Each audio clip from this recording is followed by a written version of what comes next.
when we look at things sometimes through a different set of eyes, we can appreciate more that aspect of what others are feeling. And we have to remember that we don't see the world the way it is. We see the world the way we are. So I try to set myself in that right headspace in the morning. I give myself permission for a certain amount of time. And after that time, if my rage is still there or my emotions are flying high or there's something going on, then there's a problem. Then I need to address it in a different manner. As you start this journey, you can oftentimes beat yourself up about how you might score on a test or how you might start to look inward and not like what you're seeing. And having self-compassion in that process is critically important to keeping your sanity and moving forward. Get ready for your unofficial dental hygiene podcast. These are the tales of two hygienists, one East Coast RDH and one West Coast hygienist. Listen as they tackle the profession of dental hygiene with humor and enthusiasm. Now, please join Michelle Strange and Andrew Johnston as they tell you a tale of two hygienists. Welcome back, everyone, to another episode of A Tale of Two Hygienists. This is your student roundtable. Yeah, the student roundtable that we started last year, 2019. That was kind of your little brainchild there, and then I revamped it here in 2020. Upgraded. I don't know if it's an upgrade, but we started doing this because we really wanted to engage the students. Mm-hmm. We know that you're taking a lot in while you're in school, but there's a lot more to know about dental hygiene and how do we actually apply it in an office as an actual hygienist. And so we are doing something really fun this year where we're looking at research, but hopefully not in a boring way. Yeah. I mean, good conversations. We're going to have some experts in there bringing like real applicable science to things. But yeah, definitely not in a boring way. Like it's conversations. It's the stuff that you hear on all of our other episodes. Well, what I think is so great about evidence-based dentistry, in reality, evidence-based dentistry should be the patient, the clinical experience of the clinician, and the research. And so that's what we want to bring to you is what is the newest research on a specific topic? And then how would we apply that to, because who the patient you see is a little bit different. Their needs, their lifestyle, their socioeconomic background is very different than mine. But the research says this. So how could we apply that research in our particular practice? Absolutely. And that's what this is going to be about. So we'll have guests on, we'll talk about that and tell you how you can apply it. Maybe even bring it to your fellow students or your cohort or as a project in your school. Similarly, though, also, if you have suggestions for things that you are already looking forward to just past graduation, you want us to answer those questions, we'd be more than happy to do some research for you. So make sure you guys are reaching out to us. Yeah, always reach out to us. Definitely follow us on Instagram. Subscribe to our newsletter. You can head over to our website at taleoftwohygienists.com and reach us that way. And we very much look forward to your feedback and also being a colleague of ours one day. Yes. Hey, Michelle. Yeah. It's time for the interview. Oh, but I had something else to say. We need to let the experts talk now. Fine. So listeners, I'm excited for this roundtable. EQ, also known as emotional intelligence, is something that I have been slightly fascinated by, mostly because I have a little bit of it, but seem to really lack it at other times. So trying to figure out when I have it, when I don't, has been fascinating for me.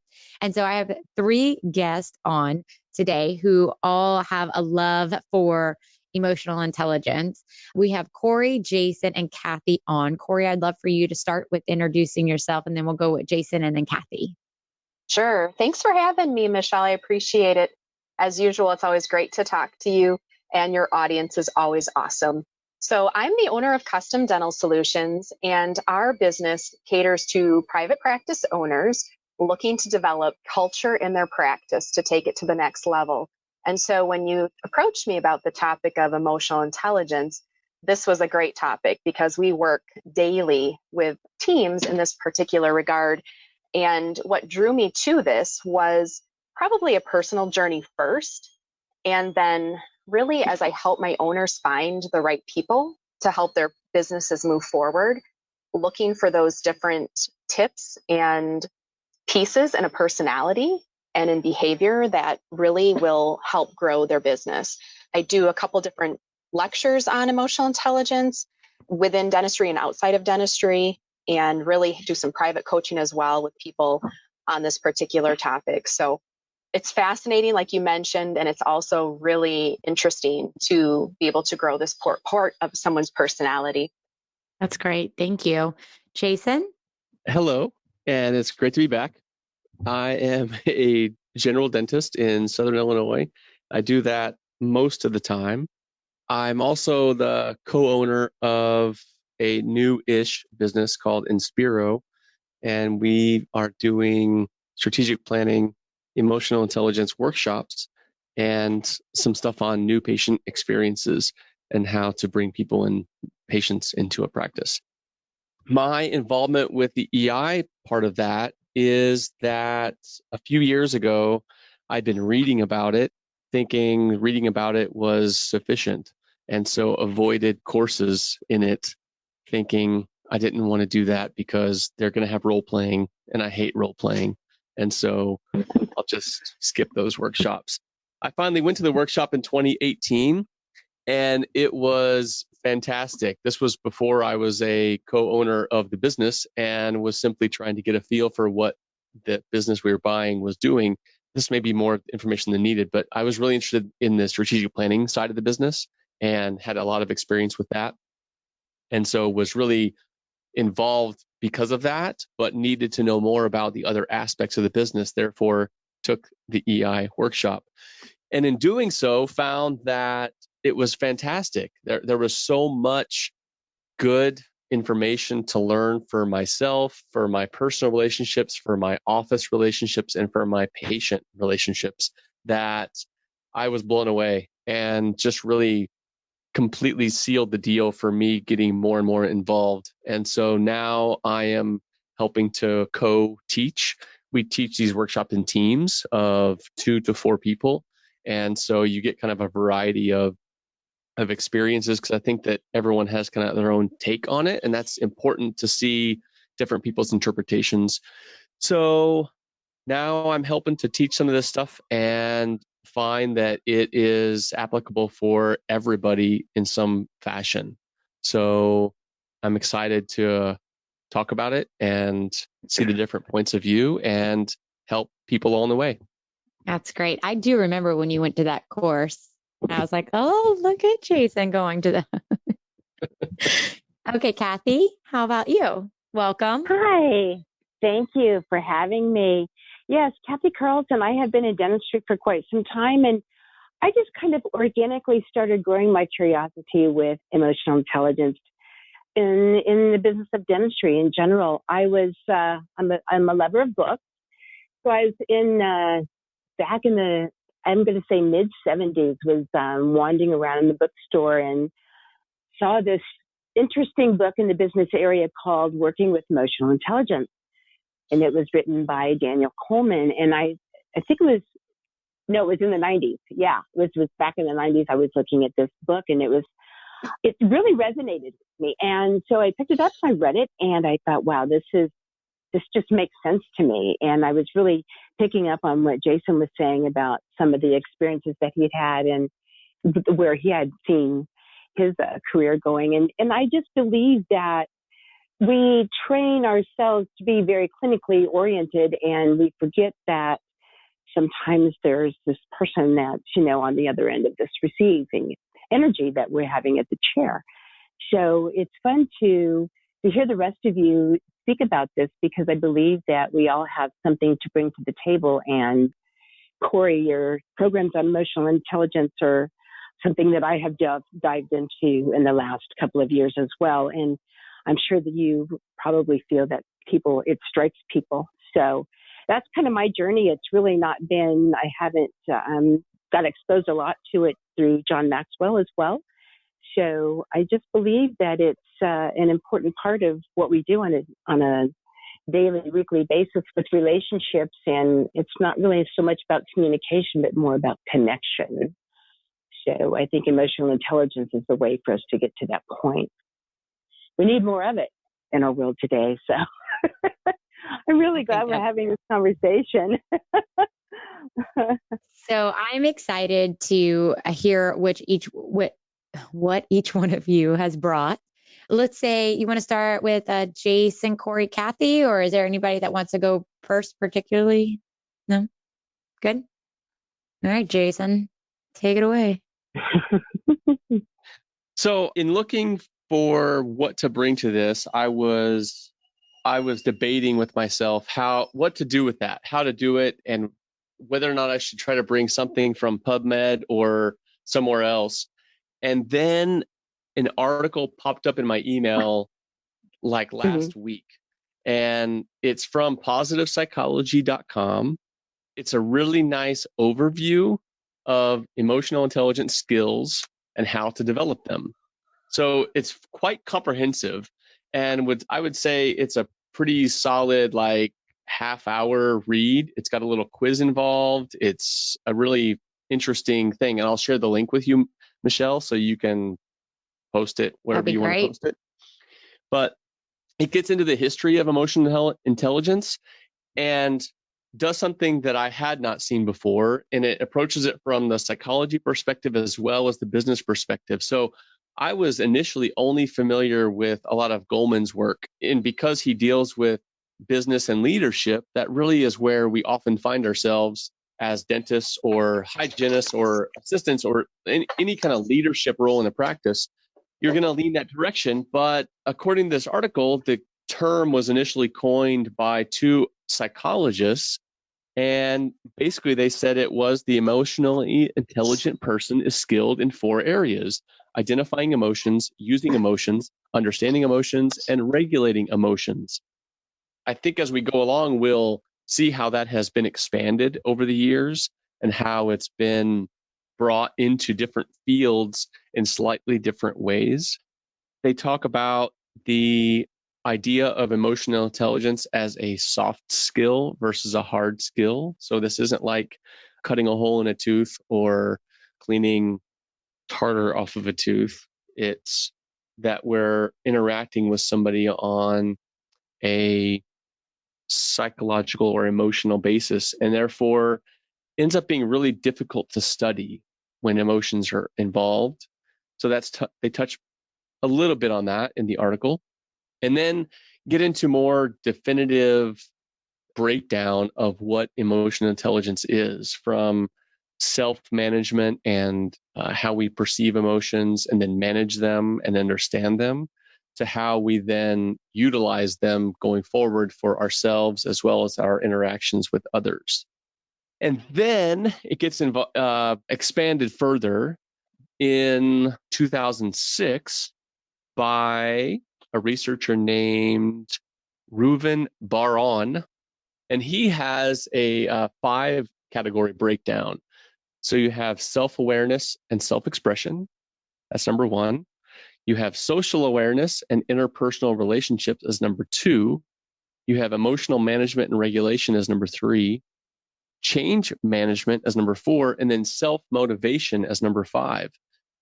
So I'll be honest, this is the first time that I'm talking about a breakdown of 5 things. So it'll be interesting to hear the other people's responses to this, Corey, Kathy, and Michelle, on how you classify it and how you teach it. Because I think it's going to be potentially different, because a lot of us are familiar with Goleman, and he tends to break it down more into just 4 things with a lot of stuff underneath each of those. So then we get into the power of emotional intelligence and how it is significantly more important in how we progress in our lives and occupations than what we would consider cognitive intelligence, or IQ. So IQ is what we're tested on as kids growing up, and we have those tests that we dread, and we get a number, and that tends to stick with us for a long time. So it turns out that number is not that important. We could take a big sidetrack there at some point later on if there's time, but right now I'll stick to the EQ. So Talent Smart did a study in 2018 and found that greater than 60% of our success in lives and jobs is related to emotional intelligence, not cognitive intelligence. So it's important, it's valuable. And the really important thing is, even if you think you're not good at it, you can improve. It's a skill that you can work on. And by taking classes, doing workshops, things like that, you can certainly develop all aspects of emotional intelligence in yourself and then improve whatever it is you want to improve. And I'll stop there for now. That was great. Any questions or thoughts to what Jason presented to us? Actually, Jason, yes, it is something. And when I speak to others about this, I kind of ended up with that fact that, yeah, you can work on this. This is a skill. This is something that you can do better at. One of the things that I brought to the table here was the Emotional Intelligence 2.0, which actually allows people to go and take a little test that gives them an opportunity to see where they fall on that scale. I'm in that same camp with you, though, Jason. I think that the psychology behind it is what really intrigues me. I would have loved to have gone down that path, I think, of the psychology behind it. It's very deep, kind of hard to grasp. Sometimes people can get overwhelmed with the thought of this entire aspect of emotional intelligence. When you break it into self and others, I think it's important to echo everything Jason mentioned as far as the way it's broken down, which is awesome. But then when you have awareness to what you need to work on, just giving yourself permission to work on one piece at a time. And so I find when I'm coaching people, they get their results back from like a test, like Kathi had just referenced, and they feel bad. They feel badly that they are, sometimes it's this awareness that they didn't realize they were maybe not as motivated as they thought they were, or they're not as self-aware, socially aware that they thought they were, or they see how this is a problem for them in their practice. And so I like to take it bit by bit and say, okay, that's fine. This is an area that we're going to work on for the next 90 days. We're going to work on self-control the next 90 days. Then we'll take another piece and work on the next piece so that people don't get overwhelmed, because I'm sure all three of us can agree, once you start studying emotional intelligence and emotional awareness, it's a lot of information. It's so much. And there's so many great pieces out there, but it can really make you feel like a loser if you don't kind of put it in perspective that, there's different elements to work on, and then bringing that to the table as well. One of my favorite quotes is Dr. Marshall Goldsmith says, if we don't create and control our environment will create and control us. And so when somebody takes that to heart, you really can look at it in two different ways. I always say like a temperature, like a thermometer, and if that's regulation, and then just also looking at your continual regulation. And that really helps if you put it into a couple different perspectives at a real basic level, gives people hope that they can work on some of these different pieces and bring change into their environment versus thinking it's this lifelong journey and it is a lifelong journey, but that they'll never get victory over, or they'll never be able to change. So, anybody is totally aware and able to do that when they put their mind to it, for sure, because it is a mindset change. It's an absolute mindset change. Yeah, it's a behavior change. You have to peel back some layers sometimes to make peace with your past. And I find that is probably one of the hardest things for people to get beyond is really taking that deep dive into understanding who they are and what makes them tick. Why did they respond the way they do in certain circumstances? Would you find that to be true as well, Corey? I do. I always come back to the thought of our biases, what we've grown up with in our background, or what we've been taught or exposed to. And understanding beyond our biases is so huge from an emotional intelligence standpoint too. How we respond is the key. It's just simply broken down in knowing your emotions, managing them, motivating yourself, and then recognizing and seeing others' emotions. And that's where that team part comes in. And then managing those relationships and managing those emotions, that's where the bias comes in, and learning to move beyond that. But being done in a supportive manner too. We're working with a team right now with a dental hygienist who has very low self-regulation. She's very difficult to work with because she doesn't ever hold her tongue, so to speak. And so the team is helping her, but she's open to that. She's open to that. Hey, I'm working on my self-regulation. The team is helping me with this, and she wants to grow. And that's half the battle right there, or more than half the battle, when you have that support to change something, because the team says, hey, we love you. You're a great hygienist. You produce like crazy. Doctors love you, but you're challenging to work with. And this is why. And when she realized that, it was like this huge aha moment. And so we're going to retest her self-regulation probably next month and just see where she's at and say, look, you keep growing. Because this is something like Jason mentioned, you can change. You can definitely improve these different elements for sure. One of the things that I think it is really valuable in this process is the ability to recognize the emotions that you're having. And that was something I found really challenging at first, was being able to put a word to the sensation. And so for me, having this paper that had different emotions that branched off of the normal happy, sad, glad, mad. Like a word wheel? Yeah, exactly. To further identify what is it I'm feeling, what is the physical sensation that goes with that emotion, and what is causing it. And as I'm able to develop a broader vocabulary, then I'm able to have a better self-awareness of what is causing things and what it feels like, and then can share that or regulate that a little more effectively. And so that's been a really challenging thing to develop as somebody that started out with just a couple words to use. I would add in there too, how is this impacting my ability to perform? Not only what am I experiencing now, how can I deal with this particular emotion, but if you're looking in our working sense, in our dental practice, is what's going on right now impacting what I'm about to do with this interaction with the patient, interaction with a fellow coworker or another owner or whomever. And that's the key too, is taking it to that level where it's like, hey, what is this doing with my performance at this particular time as well? Yeah, seeing beyond the immediate moment and seeing what that kind of response that's going to get.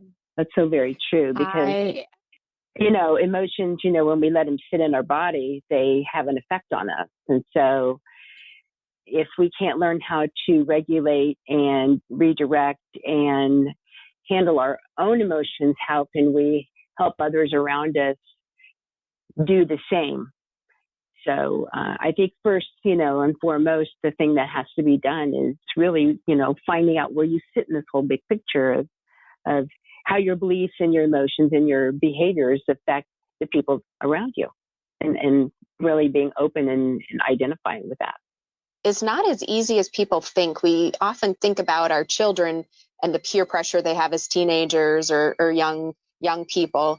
But we have societal conditioning that really lends itself towards our barriers of our emotional intelligence piece. Well, we have adult peer pressure all the time.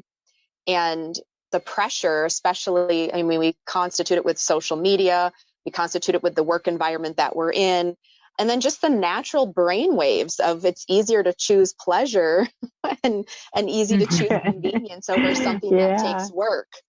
Very, very true, Corey. Yes, absolutely.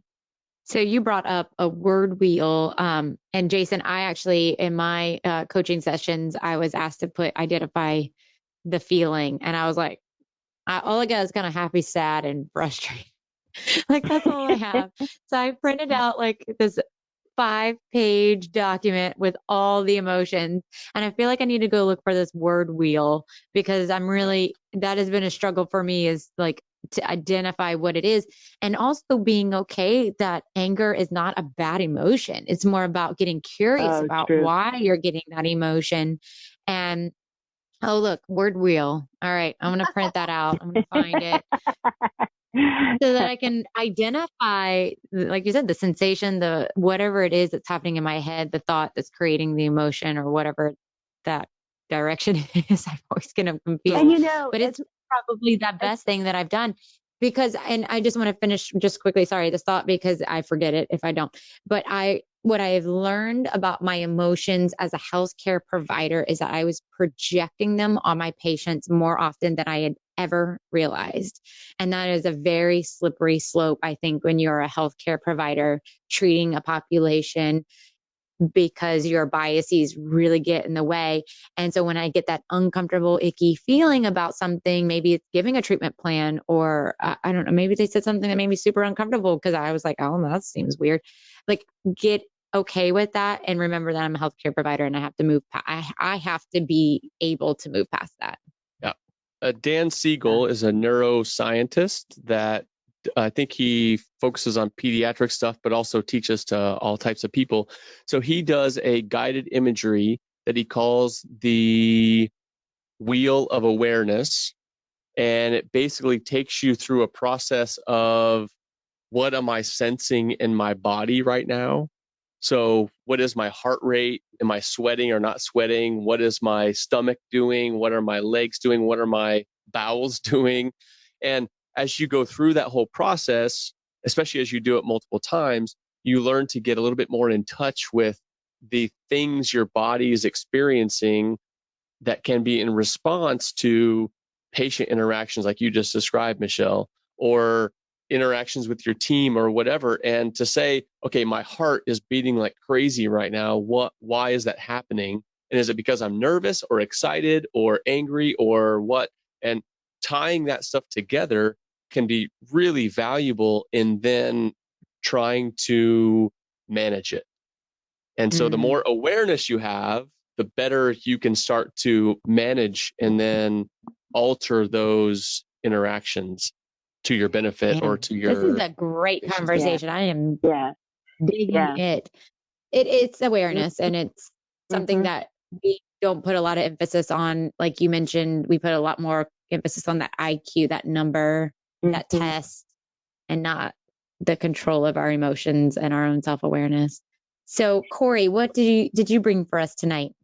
I think my bottom line too is just definitely being aware. I would encourage everybody to take a step back and to utilize a personality assessment in the way of EQ, emotional intelligence, whatever you want to do, and just really take a journey and start searching it. You know, a lot of times I'm talking to people that want to complain about their practice. They want to complain about the environment they're in. And I just really encourage people to look at themselves first. And, you know, we're always quick to point our fingers at dysfunction elsewhere. But what about ourselves first? And take that journey of evaluating our self-awareness, self-regulation, social awareness, and social regulation, curbed with our emotions of motivation. And, you know, kind of start that journey and really lean into things that maybe don't make you feel so good, and explore how that's something that you can work on changing and improving and identifying, and just really grow from there. I would say that a lot of people like to make a lot of excuses, and they really want to use reasons why they can't work on emotional intelligence, or they sometimes will say, well, I've always been a type A person. I'm just going to say whatever I want, and this is how I'm going to be, and this is how it is. It really has nothing to do with whatever label you want to put on yourself. It really has everything to do with how you want to grow as a person, and to me, be successful. You know, it's important to understand ourselves and then how we are perceived and relate to others in an environment. I find a lot of people struggle with anxiety.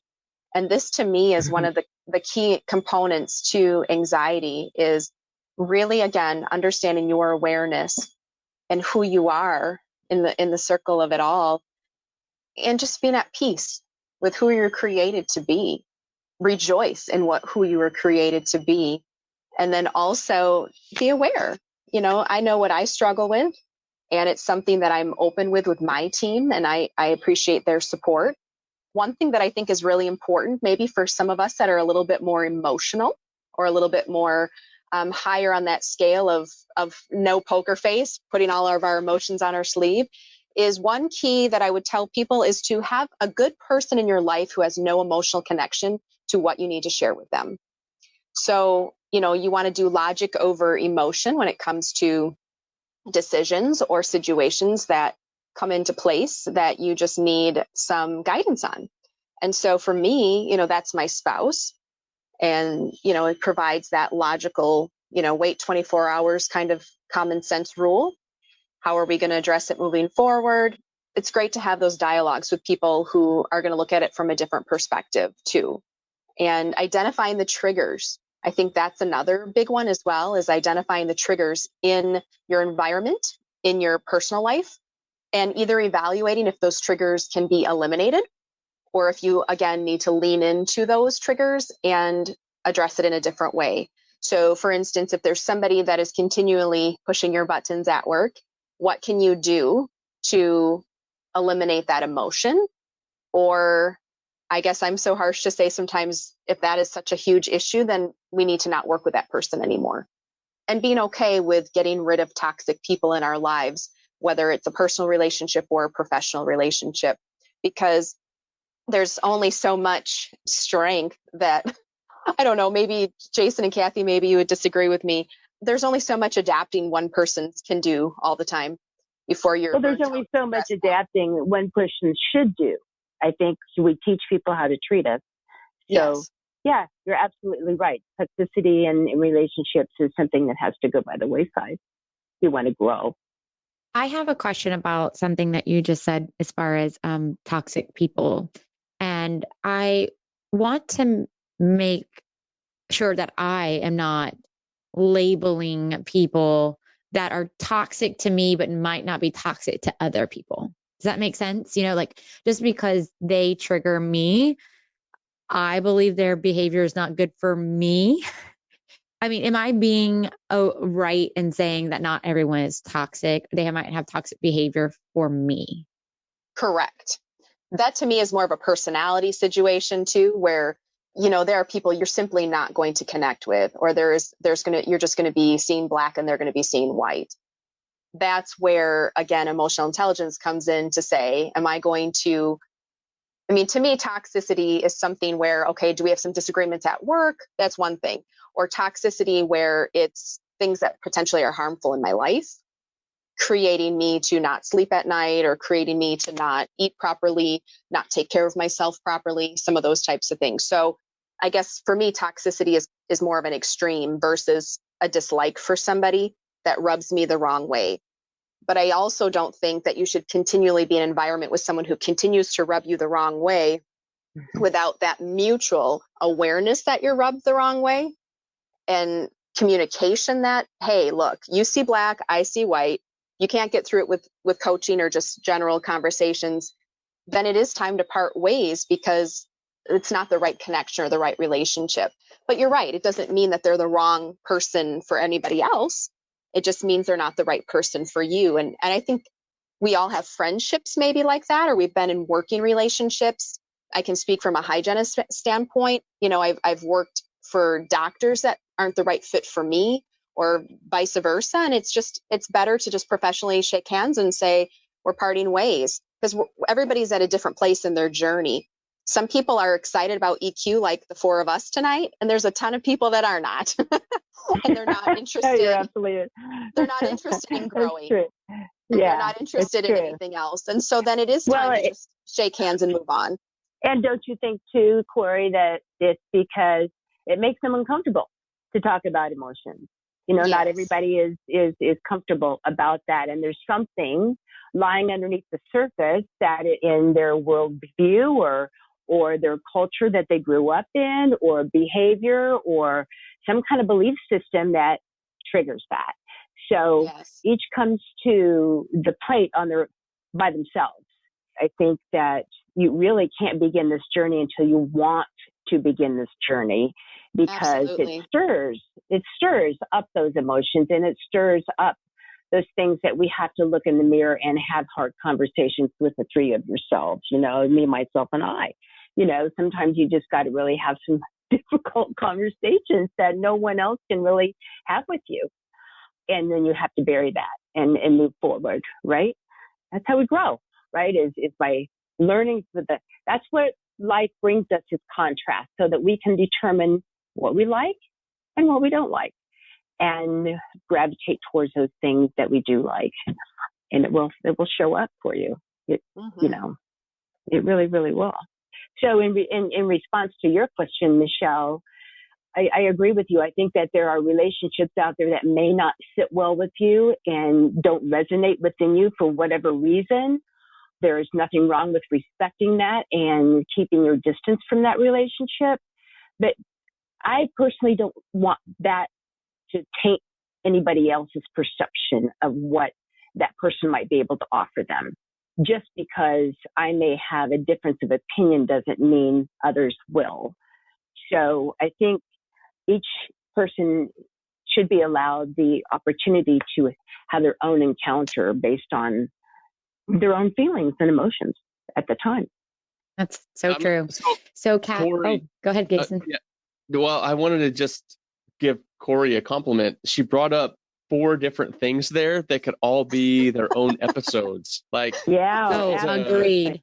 Yeah, it was really important things that come out of the emotional intelligence discussion, from the discussion about anxiety. I think that's a whole episode for you, Michelle, that could be done. Logic versus emotion, I think, is a whole nother episode. Triggers is something I'm particularly fascinated with, and that Corey mentioned. I think that's a whole episode, and how to affect behavior change based on trigger analysis. I actually have a lecture on that I'm starting to give. Then the last thing is, on this particular discussion or question that you brought up, Michelle, one thing we teach is the awareness wheel. So this is different than the wheel of awareness. Many wheels.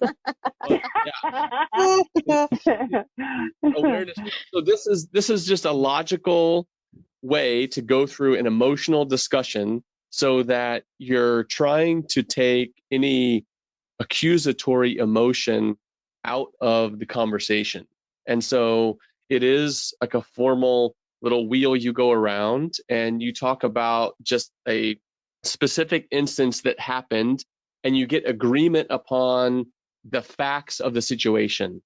Once you get the facts of the situation, then you can share how it made you feel, how would you like it to be different, and then what can you agree upon to affect a different outcome in the future. And so going through that, sometimes it takes a couple times going in that circle to get to the meat of it.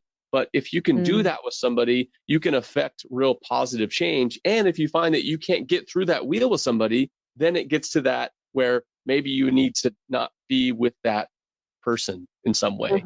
So I think Corey led into that beautifully, and I just wanted to make sure that got in there as a little tool. So. Yeah, this is great. And I really feel like this conversation is going to be so helpful for our students and our new grads, and even a lot of our veterans that might even be struggling within. Again, this is a small digression, but one thing that I found as a teacher in a dental hygiene program was that it wasn't just about teaching. I had to now deal with a lot of social structure and social issues. And I would see my students on certain days shut down, and to realize they're shutting down because they had a person that had been bullying them earlier in a different class or shaming them somewhere else is now in the cubicle next to them, and they literally could not perform. That dynamic, they might be struggling with something very similar now. They might go into a practice where they have some really toxic behavior happening already, and now they're going to be new kid on the block. That's going to be very difficult. And then again, a lot of our veteran hygienists are suffering from really horrible work environments. And, I think finding out your why and your drivers and your triggers and all those things, they do nothing but create happiness in your heart. At least they have for me. Yeah. So Kathi, what do you have for us this evening? Well, I came to the table with some just really little things that I encourage people to go search out after I've spent a couple hours with them. I really like what you said, Corey, about created to be. Everyone has come to this planet with a purpose, and hopefully we all discover what that is. Some of us do, some of us don't. But you are created to be something very, very, very special. And obviously dentistry has helped us, Michelle, find what, and all of us that are on this phone, we found our way into our own professions given the paths that we've taken. But I would encourage others to consider what their talk track is.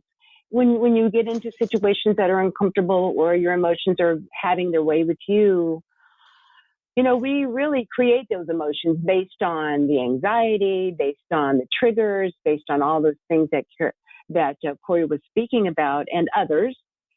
So, what kind of conversation are we having with ourselves?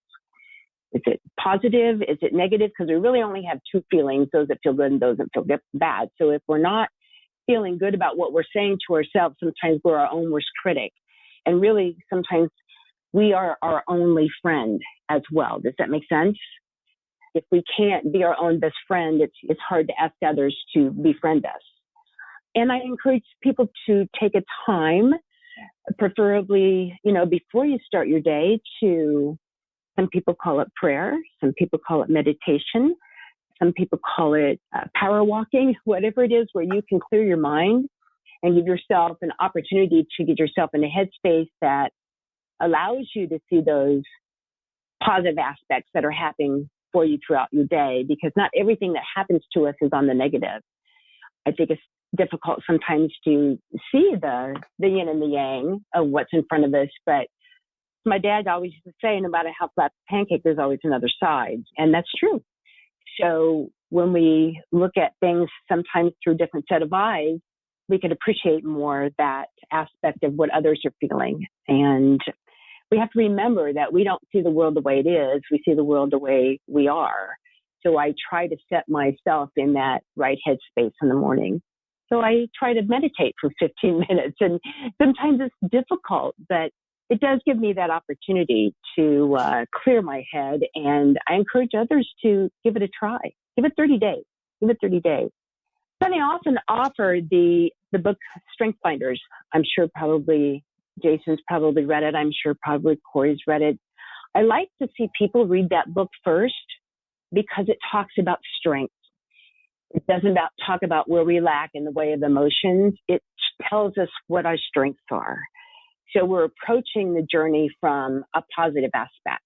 Oh, these are what my strengths are. These are my top 5 strengths. And again, at the back of this book, Strength Finders 2.0, you can go pull out your little code and go online and take a little test, and it'll print it out for you. The Clifton Strength Finders program is pretty spot on with a lot of that information. And then another thing I like to leave people with is I usually print off the Optimist Creed, because I hear a lot of optimism on this call this evening. I believe that people with who are really tuned in, tapped in, and turned on by emotional intelligence really understand and appreciate words from the Optimist Creed. So, you can Google it and find all kinds of ways to print it off. And I offer that to a lot of people as well. So there's just so much stuff out there. It's almost overwhelming. The things that we can just pull in that allow us to approach something from a very positive perspective. Because I agree with what Corey says. I think that we don't want to get started off on the wrong foot and look at things and say, oh, well, I can do better here and I can do better here. And oh, wow, I thought I would do better on this test. Well, that's why I like to send them towards Strength Finders first, because it talks about their strengths. It encourages them to build upon that. So that's what I brought to the table for you this evening, little Miss Michelle. Thank you so much. I love learning from each one of you. I'm really happy that I started this journey for myself as far as finding my own control of my emotions more than anything. I feel like I've had decent emotional intelligence, but I do feel like I've had a very hard time most of my life controlling my emotions and putting the words with the thoughts and the feelings. And just a few months ago, I had a pretty interesting happening on social media where I was called some horrific names.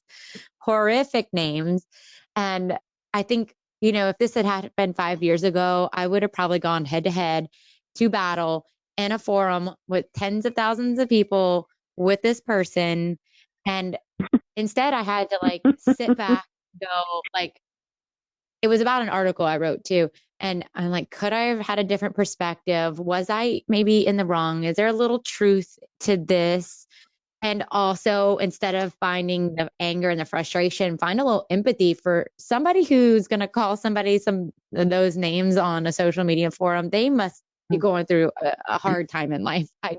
That's all I could come to. And found the ability to show some compassion towards them versus the hatred I initially felt for this person in their post. So well, sometimes silence is speaks loud, Yeah. So well, I'm not in that forum. That's why I couldn't see it. These are screenshots, folks. Screenshots were sent to me. So private Facebook groups are not private. Learn that. But, it's, I definitely feel really happy in my journey though. So Michelle, I'd like to expand or clarify a little bit that Sure. of what you just said, in that you talked about controlling your emotions, and I'm going to just ask for some clarification on the fact that it's okay that you have that emotional response. The increase in your emotional intelligence is that you were able to choose how you responded to those emotions. So it's okay that you have emotions. It's okay that you get upset. What you get to choose as you develop this is how you respond to those things. And so that is really what is valuable in what you just said, in my opinion. That is the and I power. appreciate that clarification. You're right, because I just said earlier, like, it's okay to have these emotions, but because you really can't control them, but it is about working through them. And there's a scale of emotion that you go through. So when you go up that emotional scale, and good and bad feelings have their place. Sadness has its place. Rage has its place. Anger has its place. Those are all things. Think about grieving. All of those emotions have their place. And Dr. Jason's so right. It's sitting in that moment, knowing that you have a choice to make, how you're going to respond to that. And sometimes you just have to sit in your emotions for a little while. And I know, Michelle, you and I have similar personality styles. And one thing that I've really done, because I agree, emotions are not wrong and you can choose what you're going to do. I give myself permission for a certain amount of time. And after that time, if my rage is still there or my emotions are flying high or there's something going on, then there's a problem. Then I need to address it in a different manner. But there's nothing wrong with grieving something and taking the time to do that, or feeling that anger and deciding like, hey, all you bullies out there, I'm going to be pissed off for about a half an hour. I'm going to go for a run. That's how I'm going to deal with the emotion of it. And I'm going to express it that way. I'm going to express it healthy. I'm going to put it in a different place. And I'm going to come back. And then I like to tell people, this topic is over. So, if people are sending you screenshots, etc., simply let them know, hey, I appreciate that you've got my back. That makes me feel good. That gives me a nice feeling of friendship. However, this topic is dead to me. I no longer want to engage in it anymore. And then just moving on. And that's what I think we have to do sometimes as well. And we don't do that. And we allow people to feed us more and more and more and more. And we go down a slope that we really don't need to go down.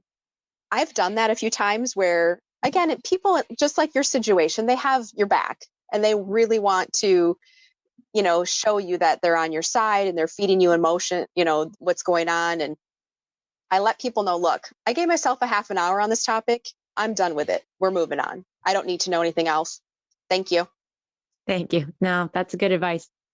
So can I comment on Kathy's comments? Is that okay? Of course. So one thing she mentioned I think is really valuable that I want to just reiterate is the self-compassion piece.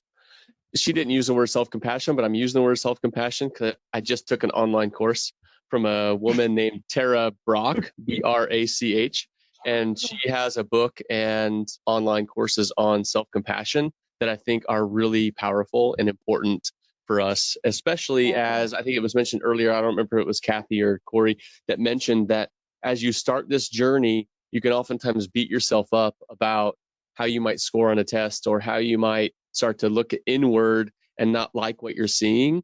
And having self-compassion in that process is critically important to keeping your sanity and moving forward. So I want to give a plug to Tara Brach and her self-compassion message. Tara Brach. Nice. Okay. Yeah. And then number 2 is the strengths. I really like the idea of focusing on strengths, and there's a couple different ways to do that. And Kathi mentioned one, and utilizing a positive thing like your strengths in order to make positive change in your life is a really nice way to go about it versus looking at what you're lacking and trying to compensate for it. So I like that perspective.